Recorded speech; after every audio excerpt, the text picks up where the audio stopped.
João chapter 16. तुमचो भावाट धोंडोलना जावंक हें हांवें तुमकां सांगलां. ती तुमकां देवस्थानांतले भायरायतलीं.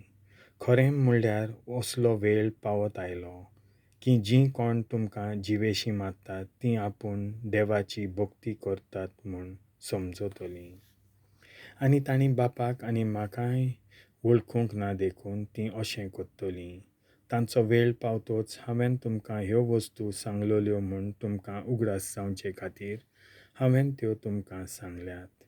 हांव तुमच्या सांगाता आसलो देखून सुरवातेक थावन हांवें तुमकां ह्यो वस्तू सांगूंक नासल्यो. पवित्र आत्म्याचें काम. पूण आतां हांव म्हाका पाठयला ताचेशी वेतां. तरी तूं खंय वेताय काय म्हूण तुमचे भितरलो एकलोय म्हाका विचारिना. पूण हांवें तुमकां ह्यो वस्तू सांगल्यात देखून तुमचीं काळजां खोंतीन भरल्यांत. तरी आसतना हांव तुमकां सत सांगतां, हांव गेलों जाल्यार तुमकां आडवाचें. हांव वचना जायन जाल्यार शारोती तुमचे थंय येवचो ना. पूण हांव गेलों जाल्यार ताका तुमचे थंय धाडटलों. आनी तो येतलो तेन्ना पातक कोणें केलां, देवाक मानता तें कोणें केलां आनी देवाचो निर्णय कोण हें सगोट दाखोवन तो संवसाराचो गुन्यांव सिद्ध करतलो.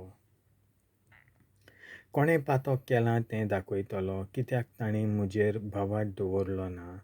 कोणें देवाक मानता तें केलां तें दाखयतलो कित्याक हांव बापाशी वेतां आनी तुमी म्हाका आनीक पळोवचे नात. देवाचो निर्णय कोण तो दाखयतलो कित्याक ह्या संवसाराच्या अधिकाऱ्याचेर देवान खास्तीचें फर्मोण मारलें. आजून जायत्यो वस्तू हांवें तुमकां सांगच्यो आसात, पूण त्यो तुमच्यान आतां मनांत घेवंक जायनात. देवा संबंदी सत उगडापें करता तो आत्मो येतलो तेन्ना तो तुमकां पूर्ण सताचे वाटेन चलयतलो.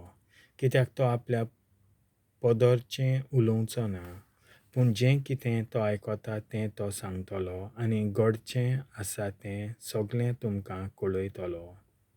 तो म्हाका महिमा दितलो कित्याक जें तो तुमकां कळयतलो तें तो म्हजे कडसून घेतलो. जें बापाचें तें सगळें म्हजें. ह्या पासत हांवें अशें म्हणलां, जें तो तुमकां कळयतलो तें तो म्हजे कडसून घेतलो. खोंत आनी संतोश. थोड्याच वेळान तुमी म्हाका पळोवचे नात आनी आनीक थोड्या वेळान तुमी म्हाका नव्यान पळयतल्यात. ताच्या शिसांतल्या कांय जाणांनी एकामेकाक म्हणलें, तो सांगता थोड्याच वेळान तुमी म्हाका पळोवचे नात आनी आनीक थोड्या वेळान तुमी म्हाका नव्यान पळयतल्यात आनी हांव बापाशीन वेतां हें तो आमकां म्हणटा तें कितें? तर ते म्हणटाले, तो थोडो वेळ म्हणटा तें कितें?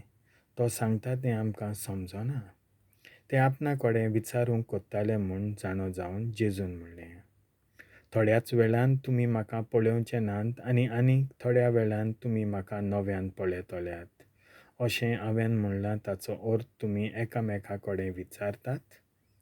हांव तुमकां सत सांगतां, तुमी रडटल्यात आनी पिणगतल्यात, पूण संवसार खुशाल भरीत जातलो. तुमी खोंती भरीत जातल्यात, पूण खोंतीचे बदलेक तुमकां मेळटलो संतोश.